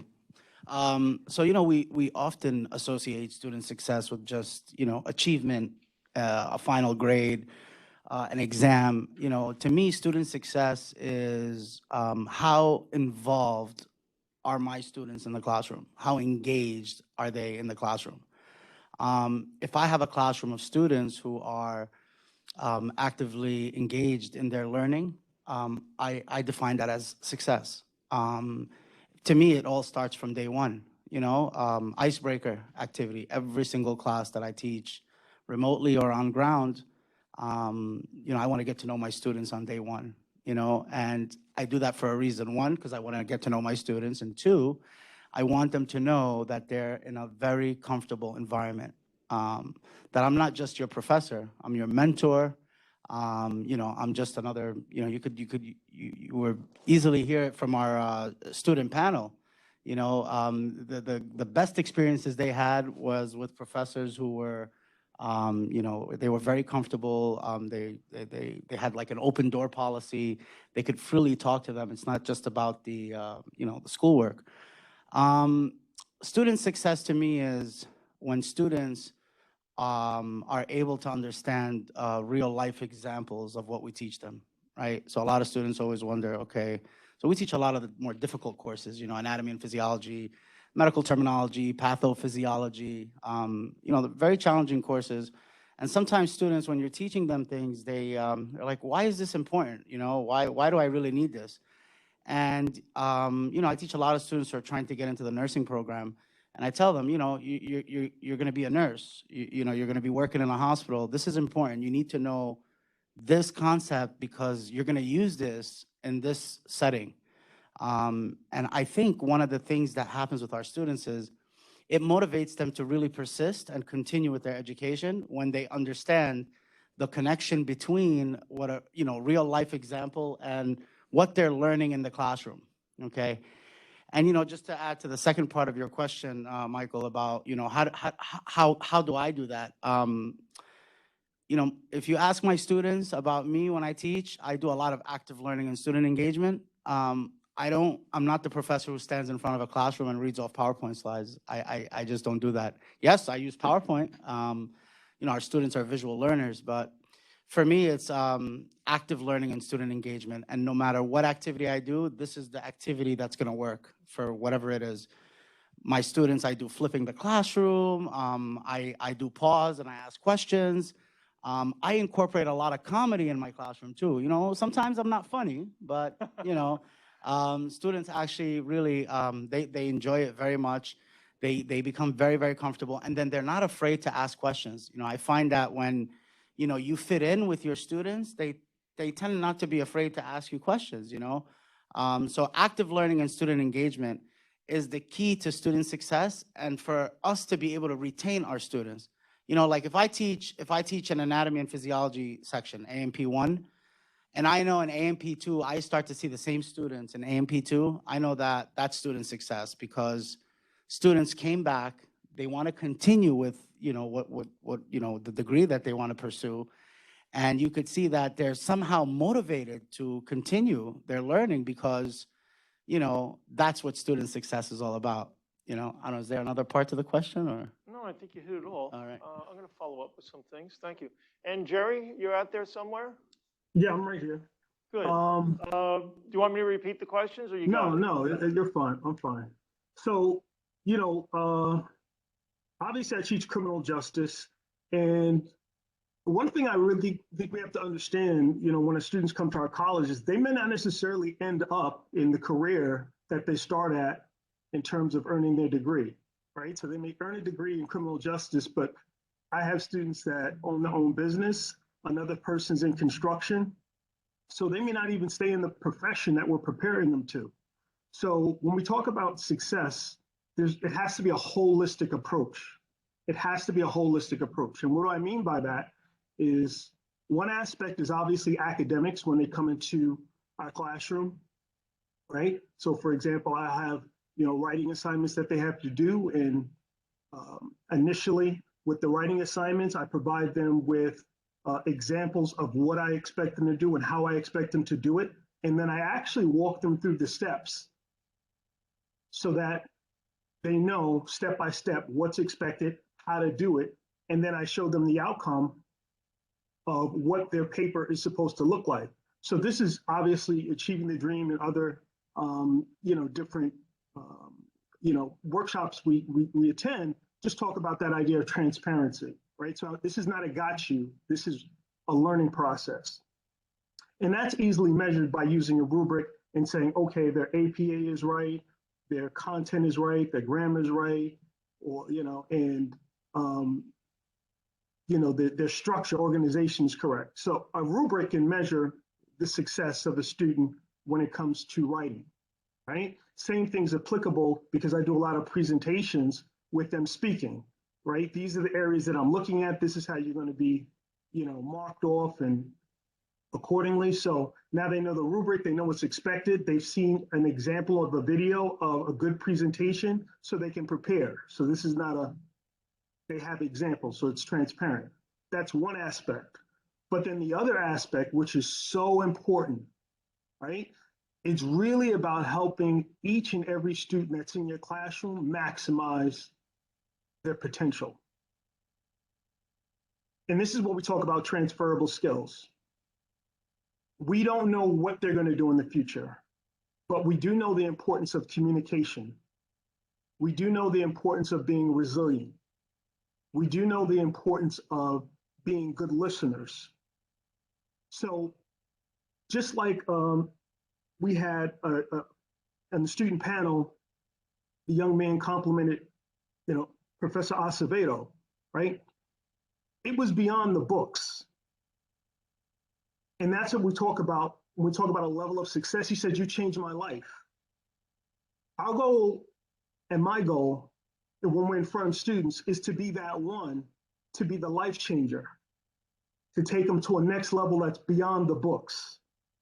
And so when I say success is a holistic approach, yes, it's academics, because we'll prepare them for a very specific profession, but it's also the holistic approach where we really want them to grow, to be resilient, to understand that when they're faced with challenges, how to handle those challenges, how to effectively communicate, whether it be written or verbally, how to get things done, action-oriented, even though they may face different challenges, and how to have an attitude that's optimistic, that despite the different obstacles they face in their community and life, they continue on. So success is a balance of the two, but it's maximizing their potential. Great, thank you, Jerry. Just 2 points I want to raise here, reiterate actually. Joseph, you talked about lecture as a performance, and I have to say, I remember as a young student myself, a history professor of mine, in a very dramatic way, performed the development of capitalism and taking up the land, and I could never get that out of my head. It's an image so clear about it. And I would have to agree. I think whether we're teaching theater or sociology or any course, that dramatic performance in the classroom is absolutely essential. That was a great point. I think also bridging the gap, Sirhan, some of the things you mentioned with joking, a lot of our students don't necessarily think we're like them. And in fact, many of us are. Many of us started at community colleges. Many of us working class families. And I think it's absolutely essential that our students know that they look at us and they say, whoa, he looks totally different than me, but actually, I could be doing just like one of our students said it here in that excellent panel before. So follow-up question. Our students are not only of a multicultural background and makeup, but also of different ages. Some are mostly first generation, but not all, and some are continuing. Some have been here for many years. Dorothy Anderson always reminds me that she's taught this student and her mother and her grandmother. Something might work for some and not for others. So I know I've been confronted with this in class. I have some of my great techniques, and it's not great for everybody. So here's my question. What have you not succeeded in accomplishing with your students, and why? How would you explain this, and how can it be more effectively addressed in the future? I'm sure this is something we have all spent an enormous amount of time rolling around in our heads. What hasn't worked? Why? What can we do in the future? Fatma?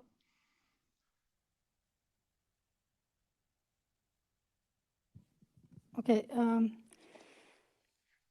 Actually, for this long-term students' accomplishments, I think may not be measurable within a single semester.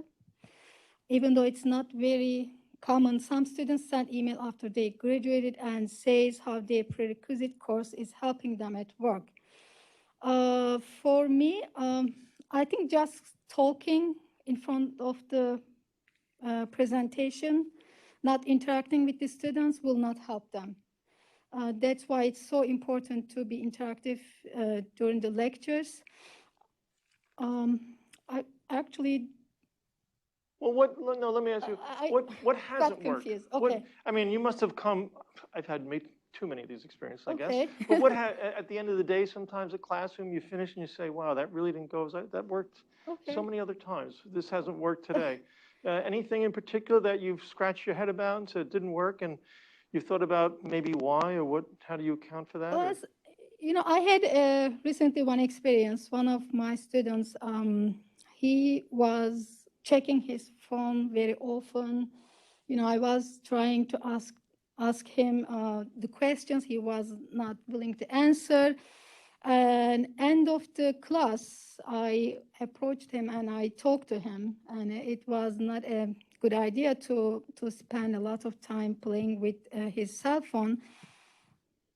I can give this one as an example. Okay. Joseph?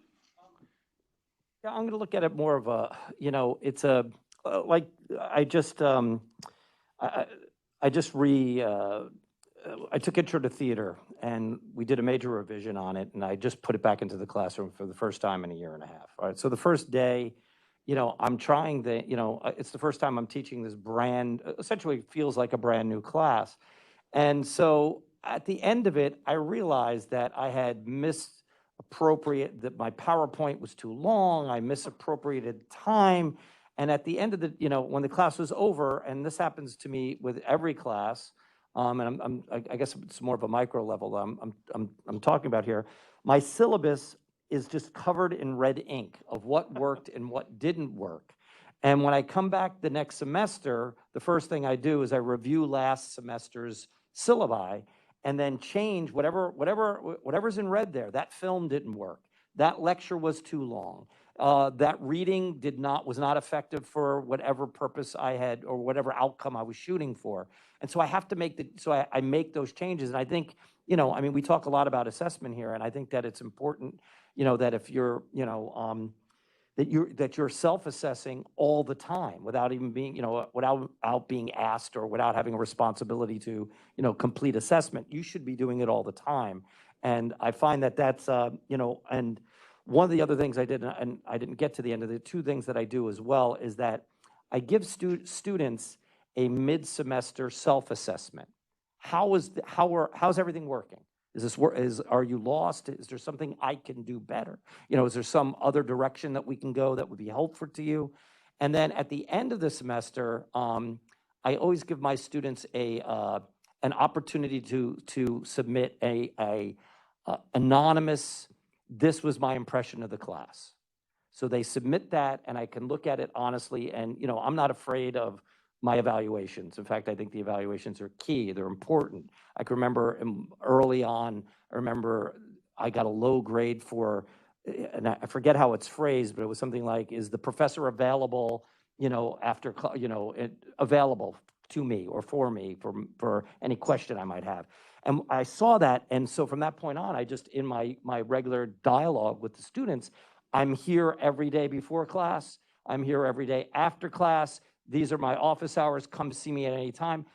Here's my email, make sure anytime you have a question, you can email me, day or night. I found that changed overnight, that the reaction from on my evaluations immediately changed. So I think that, self-assessment and really listening to the student's assessment of you and your performance is crucial. That's great. And Sir Hunt? Yeah, I second what Joseph Gallo just said, because in our area, you find that we have students who are science majors, we have students who are non-science majors. So our science majors, most of them like to pursue allied health careers, and our non-science majors just need a science with a lab to graduate. And so I found that teaching students who are non-science majors, you would have to incorporate different different type of active learning student engagement strategy in the classroom, because their interest and their passion is not science, or they don't plan on going into an allied health career. So for example, human biology is a course that most students who take it are non-science majors. Human biology is a combination of anatomy and physiology 1 and anatomy and physiology 2 all in one. I found that when I first started teaching human bio, that I shouldn't be teaching it at the same level as I was teaching it to the students who are planning on going into the nursing program. So I really had to find different innovative ways in the classroom to engage my students and take really difficult concepts and make them a lot simple. And I also, I agree with Joseph about assessing. For example, I teach a medical law and ethics class. And I used to teach it just like any other course. You lecture, you do active learning, student engagement.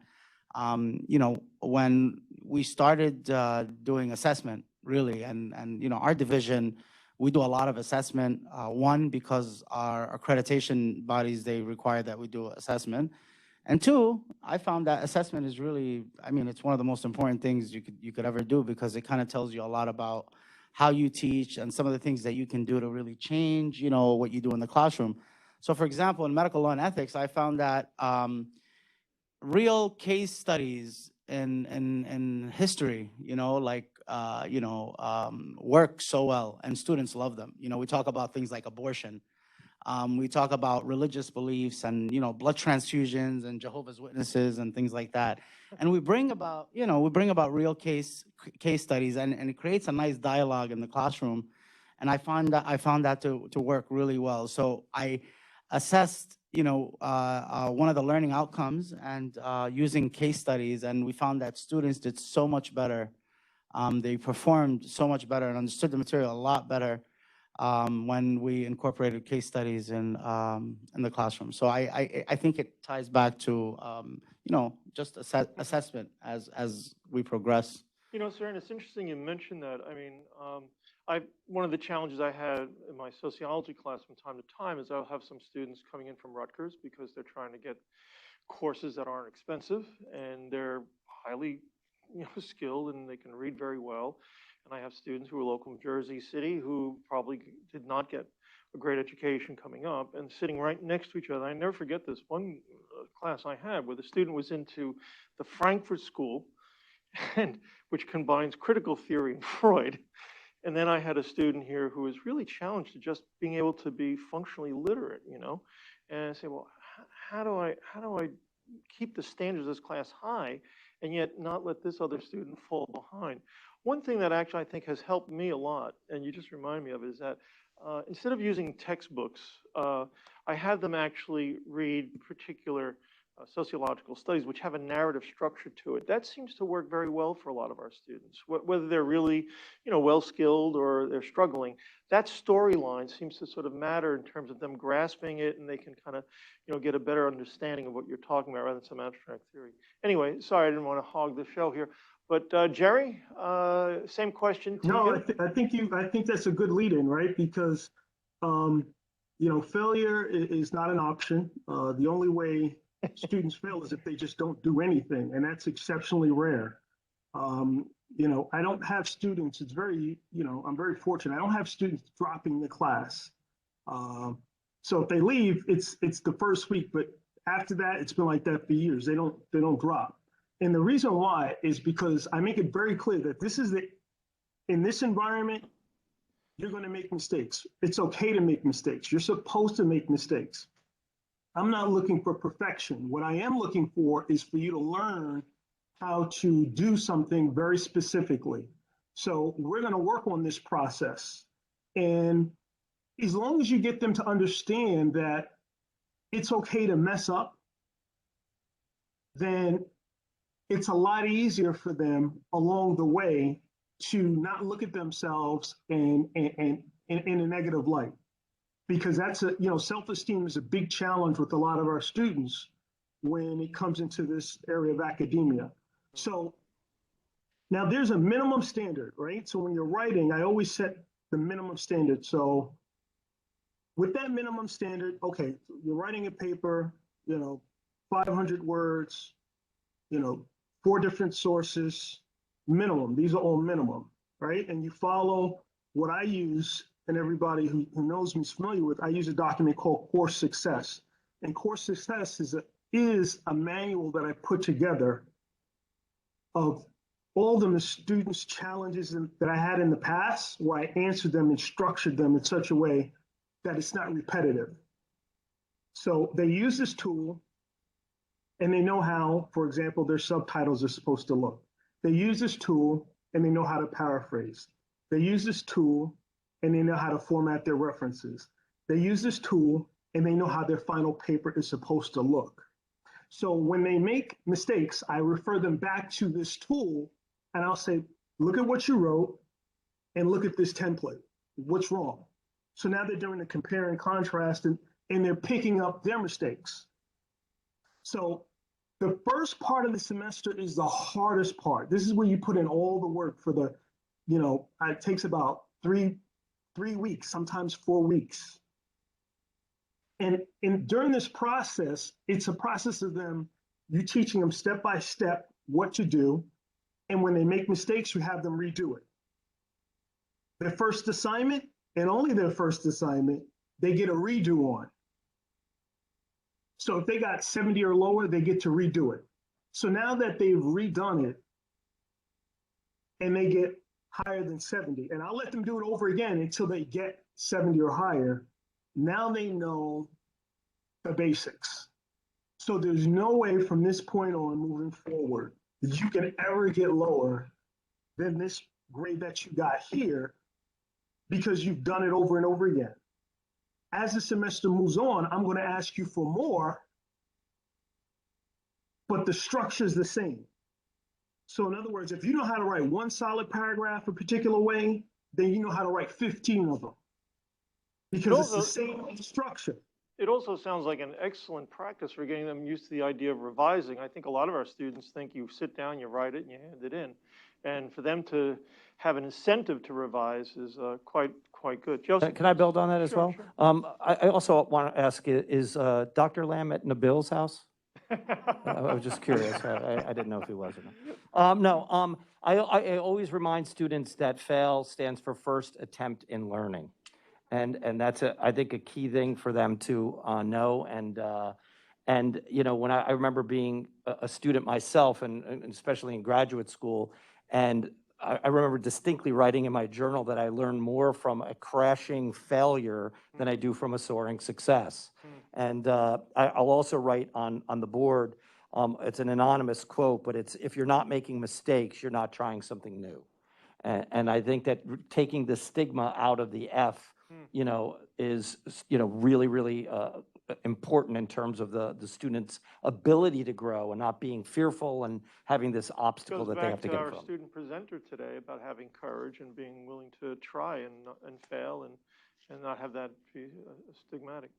Saren, you going to say something, or you just thumbing around with that mic? No, I wasn't going to say anything. I just, I agree with Joseph Gallo on that because, you know, we have over 1,000 pre-nursing students or who declare their major as pre-nursing. And all of them, you know, they aspire to get into the nursing program. And we know that that's not everyone is going to get into the program, right? There's requirements and things like that. And I think, you know, one of the responsibilities I feel like sometimes that I put on myself, you know, just, you know, during office hours or being in my office or being a mentor to some of these students is really to somehow let them know that, you know, there's other programs, there's other options, there's other things that you can do, and that, you know, not everyone is going to get into the nursing program. And I think that's really important because, you know, if a student fails to get into like a program, some of them leave and they don't come back. And, you know, that's like, you know, and sometimes I tell them about students who, you know, true stories about students who didn't get it, who did not get into the nursing program,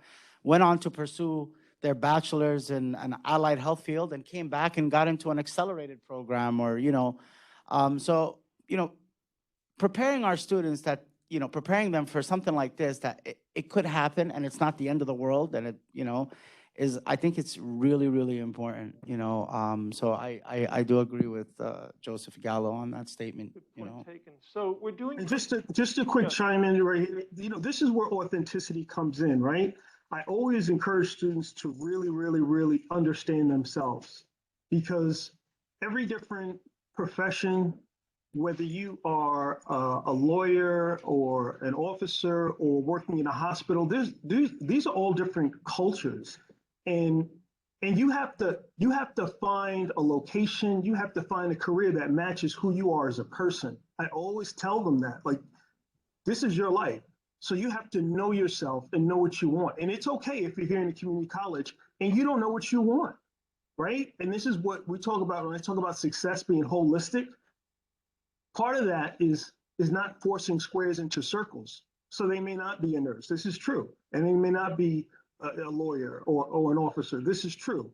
And so that's why I think it's so important that, you know, as we teach, right, we're teaching a subject matter. That's really the vehicle.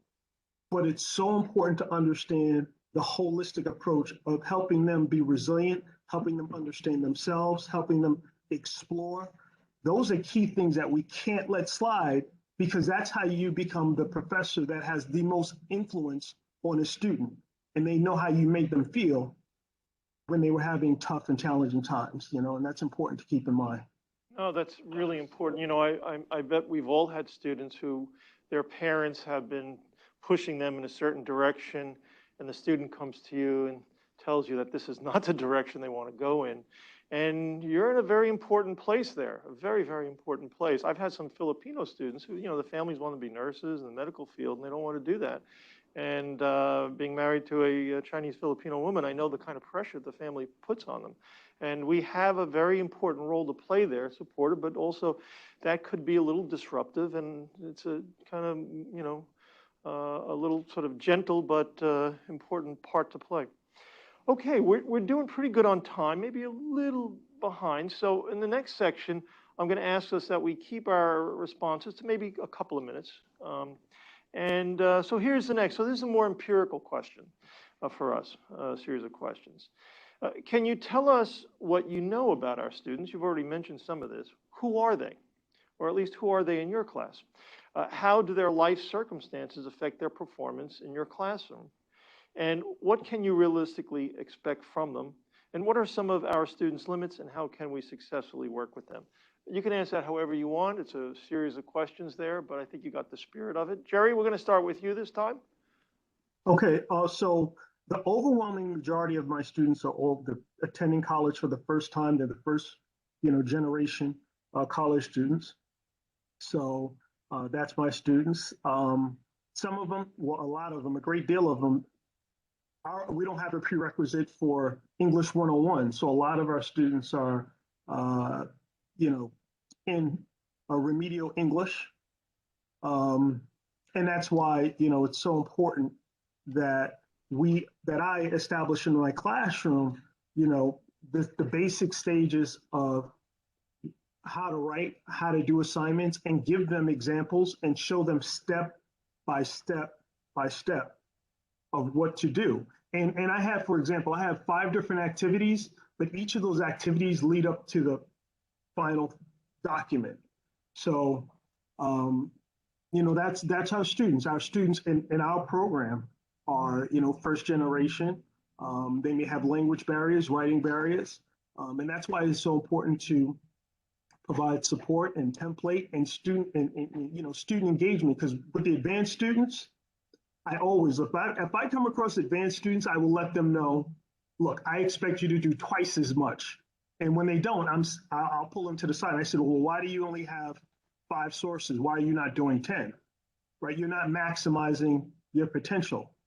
And in addition to doing that, I need you to work with other students, because that's a whole nother skill set to be able to work with others. So our students are very, willing to engage once you break them out the shell. And that's my last comment, is part of our program's success is our students are really, really, really engaged. So we talk about various topics that hit certain hot buttons and get them engaged. But that's good because they feel good, and that motivates them to come back and do their best. Thank you, Jerry. Sirhan, same set of questions? Yeah, I agree with Jerry on, our student population. I also say that our students are students who need to be talked to. Our students are students who have or face obstacles and face certain barriers, when it comes to attending college. Our students need a lot of advice and a lot of mentorship. Our students also like to hear too that, they're not the only ones that have barriers and obstacles. One of the statements I make, and I tell all my students, when the topic stress comes about, people always talk about, oh, I'm stressed out, or I have a problem, or I have, a certain obstacle or a barrier. I always tell my students, I said, if you ever talk to someone and they tell you they don't have stress, you tell them they're lying. Everyone has some kind of stress.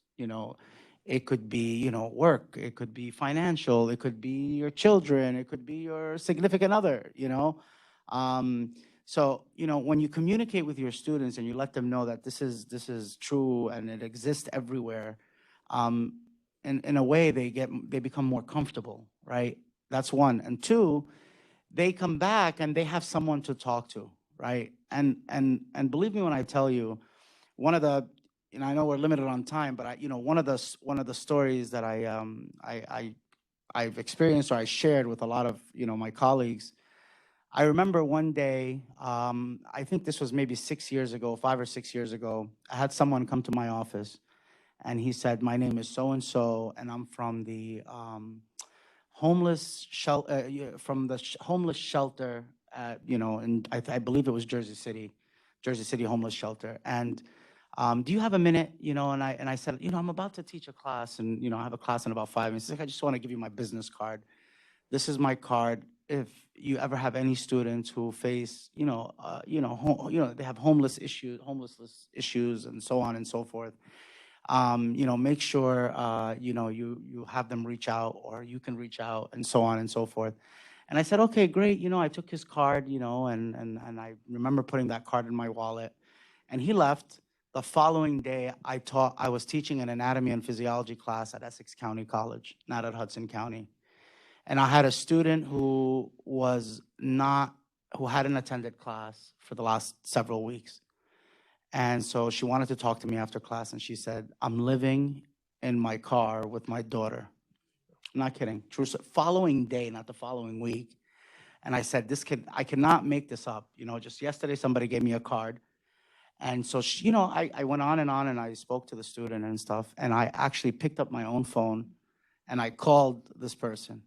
And that person was able to help her get into the shelter. And it was a true, legit, it was something that just, I said, unbelievable. Yesterday and then today, there was someone that's homeless. And I've never had somebody come up to me and tell me, that I run a homeless shelter or so on and so forth. And so I tell you, we have our students face certain obstacles and barriers for them to come to school.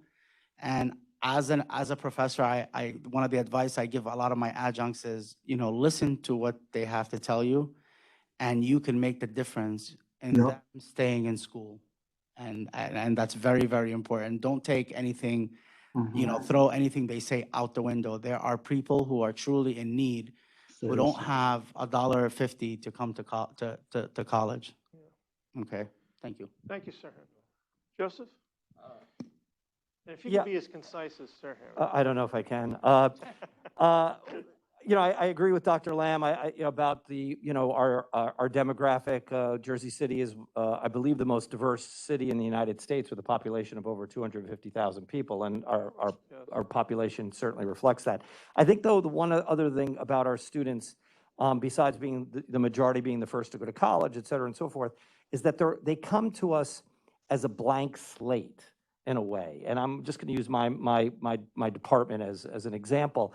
And it's important for them to know that I completely come from a total understanding of where they come from, in that, my grandparents were immigrants who came through Ellis Island. They lived on Claremont Avenue here in Jersey City. My father went to Memorial High School. My parents, when they got married, lived right here off of Journal Square. There was no art in my house. We did not have art. There was no art. We were blue collar. We were worked. Okay, that's all we knew in my house was work. I was the first to go to college in my house. When I was 19, when I was like a sophomore, I saw my first play. When I was 22, I saw my first Broadway show. So, I mean, my experience is how I experienced these things in my own life. In some ways, I recognize that they're coming from the exact same place that I did, and I'm taking them through that same process. I'm the same teacher who years ago asked me, hey, have you considered theater as a major? You might have some talent there. I'm the guy who went home, told my dad that, and he said, no, I'm not going to support that. I don't understand that. How are you going to get a job in theater? What's that all about? So I understand, where they're coming from, having lived this, not exactly the same experience, but a similar experience as well. And I'm there, and I think most importantly, to tell them that their lives, okay, and their experiences are worthy of art. That where they are coming from, okay, and where they are headed, it's not a privileged place.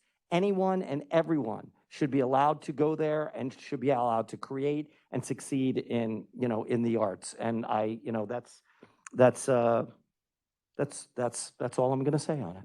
No, it's beautiful. True for social science as well. I tell our students that we are the subjects we're studying, and our stories are part of this history, right? Excellent point. Fatma, you want to add something? As other speakers mentioned, our students are the first one attending the college in their families. Knowing this fact, I think it's important to be more flexible, providing more opportunities outside of the class and being accessible all the time. Thank you. Okay. I've been listening to you guys. I'm making some notes here. It's just a bad habit of mine, I guess, but obsessive. Let's see. From what you're saying, in part, we have to sometimes act as counselors, act as social workers, act as surrogate parents, act as a friend, authority figure, and also to be able to share our personal experiences with our students. I have similar working class roots as you, Joseph, first to go to college, and I know one of the things that I was struck by when I went to school was I thought everybody else knew what they were doing but me. I think Tony may have mentioned that in his own presentation. And I had the unique experience of actually going back and teaching at the community college that I started at, and I realized immediately I had a complete misconception of who my fellow classmates were at the time. They were not really knowing they didn't really know everything. They didn't know what to do. I thought it was common sense. They just knew it but they didn't, right? I did. And that was a great lesson for me, but I think our students should probably learn that before they have to go to graduate school and come back. I mean, you all made some really excellent points here. Okay, very last question. We got about 8 minutes, so we're doing pretty good. I'm going to ask you to, again, keep it tight. So to bring it full circle and to stay with our first theme here of Sarah Goldrick-Robb, of that student success and faculty success here are interwoven within each other. Question is, so what do you feel is needed? What sort of conditions or support do you and our students need or is necessary in order to achieve the types of faculty-student success that you've spoken about today? Do I need to repeat that question? It was a little chewy. Okay. Jerry, can we start with you again? Well, I do. I have always done long-term mentoring with my students. I'm one of these individuals that very early on, when I'm working with others, I just need to see success. I don't like I don't like incompleteness. So I'd like to see students succeed. It's emotionally rewarding for all of us. It's emotionally rewarding. And I need that food. So how I feed myself is through mentoring, long-term mentoring until they get into careers. So I've had students who I've mentored when I first got here at Hudson. And of course, we're friends today, but they're in their career. And just to see how they grow, how their families have grown, how they've gotten married, it's just phenomenal. And so mentoring for me as a faculty member with my students is the biggest reward because it allows me to see them grow and they have that support. And mind you, they talk because they're from the community. They talk to all these community members and all of students that I have now. And as you know, like Hershey has these candy bars, you break them apart, you share it, right? The word of mouth is the best form of advertisement for the college, right?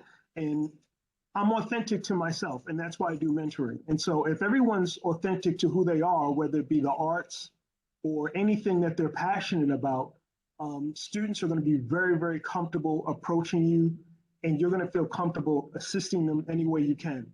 And so, those are basically my closing remarks. Okay, thank you, Jerry. So I just want to emphasize, so I want to maybe restate some of this in that I'm asking in a way, what are the conditions that you feel you need as an instructor to create the kind of success in your students that you've been talking about? So Sirhan and then Joseph. Joseph, all right, go ahead.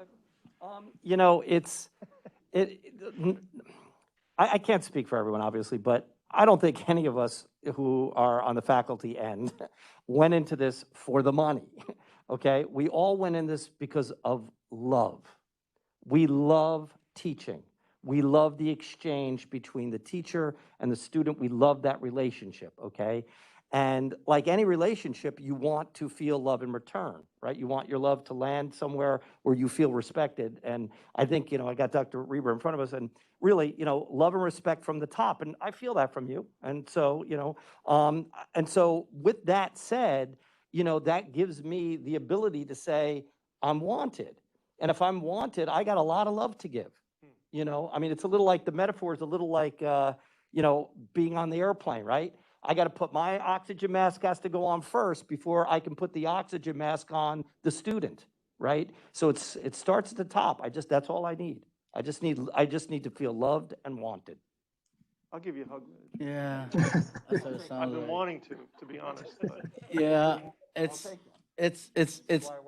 it's interesting, that you mentioned that, Joe. You notice I picked up the microphone and I was going to speak before you, and I gave you the love. So what I wanted to really say was, we're starting to see that, this Hudson cares, Hudson is home. The type of support that's available to students right now is, there's a culture that I think the college is building, and it sort of spreads to faculty, to administrators and things like that, to really care and help, and not just to understand that it's about standing in the classroom and teaching a class. There's more to it than just that. This is I think we're sort of all starting to really join this train ride where we understand that there's Hudson Helps, Hudson is home. We provide all these types of services because we care about our students, and that sort of, since day one, I started working here in 2011 as an adjunct and worked my way up to full-time faculty and all that.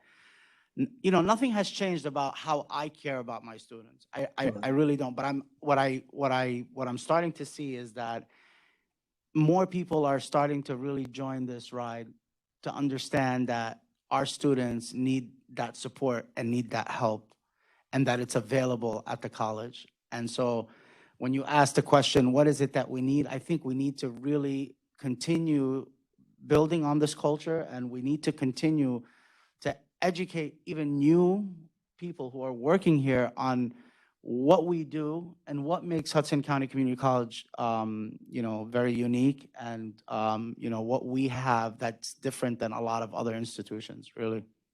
Thank you. Thank you, sir. Fatma, I think you get the last word.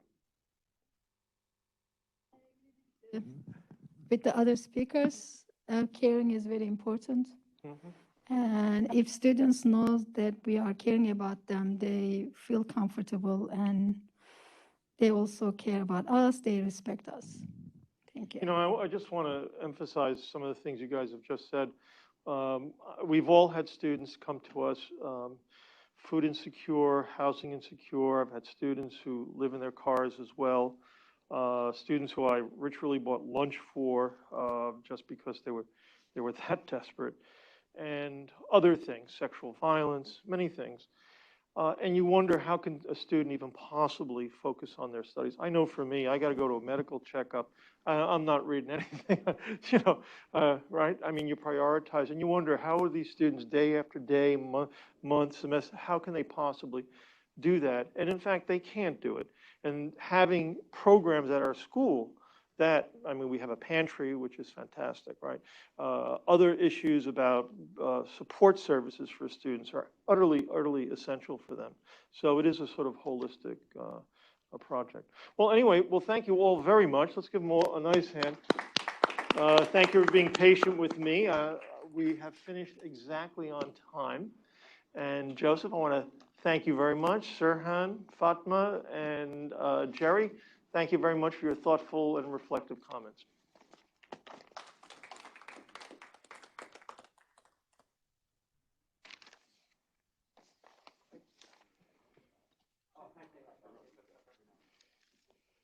Hey, Chris. Thank you.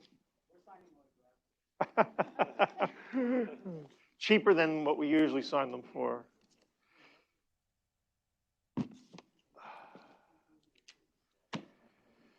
Very nice, very nice.